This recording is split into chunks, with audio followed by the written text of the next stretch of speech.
अमावस्या का हिंदू धर्म में बहुत खास महत्व होता है।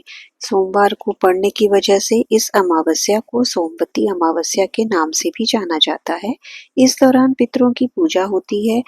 दिसंबर माह में सोमवती अमावस्या 30 दिसंबर 2024 दिन सोमवार को मनाई जा रही है। जो लोग इस दिन उपवास रखते हैं और इसकी व्रत कथा की महिमा का गुणगान करते हैं, उन्हें सौभाग्य का वरदान मिलता है। स्वागत है आप सभी का मेरे चैनल में। श्री हरि और माँ लक्ष्मी जी की असीम कृपा आप और आपके समस्त परिवार पर सदैव बरसती रहे, इसी शुभ मंगल कामना के साथ आइए सुनते हैं सोमवती अमावस्या व्रत पाठ। एक समय की बात है, एक साहूकार था जिसकी एक बेटी और 7 बेटे थे। उनके सभी बेटों का विवाह हो चुका था, जबकि बेटी अविवाहित थी। इस बात से साहूकार और उसकी पत्नी बेहद परेशान रहा करते थे। साहूकार एक साधु का भक्त था, जो अक्सर भिक्षा लेने और उन्हें आशीर्वाद देने के लिए उनके घर आता था। साहूकार की पत्नी ने देखा कि साधु ने उनकी सभी बहुओं को समृद्ध जीवन का आशीर्वाद दिया, लेकिन उन्होंने कभी उनकी बेटी को आशीर्वाद नहीं दिया। इसके बारे में जब उन्होंने साधु से पूछा, तो वे बिना कुछ कहे वहां से चले गए।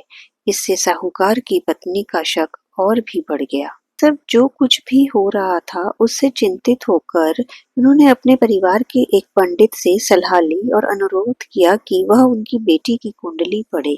जब पंडित ने कुंडली पढ़ी तो उसने बताया कि अगर उसकी बेटी का विवाह हुआ तो उसे अपना शेष जीवन विधवा के रूप में बिताना पड़ेगा।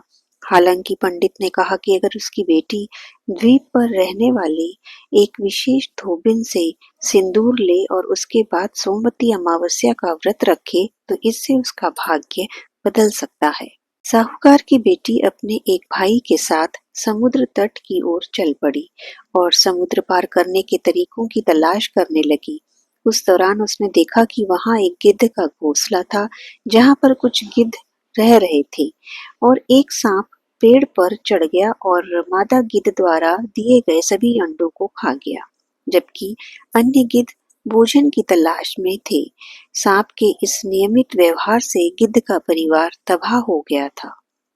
इसके बाद लड़की ने खतरे को देखा और सांप को मार डाला और गिद्धों को उस परेशानी से मुक्त कर दिया। इससे गिद्ध बहुत खुश हुए और समुद्र पार करने और द्वीप पर पहुंचने में उसकी सहायता की।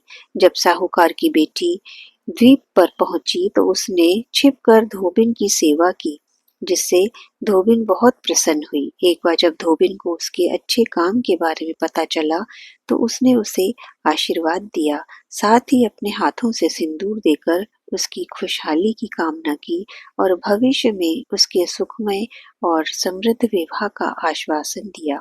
इसके बाद साहूकार की बेटी ने सोमवती अमावस्या का व्रत किया और विवाह करके सुखी जीवन व्यतीत किया। सोमवती अमावस्या के दिन पूजा के समय इस व्रत कथा के सुनने या पढ़ने से विवाहित महिलाओं को अखंड सौभाग्य का आशीर्वाद प्राप्त होता है और कुंवारी कन्याओं को मनचाहा वर पाने का आशीर्वाद प्राप्त होता है।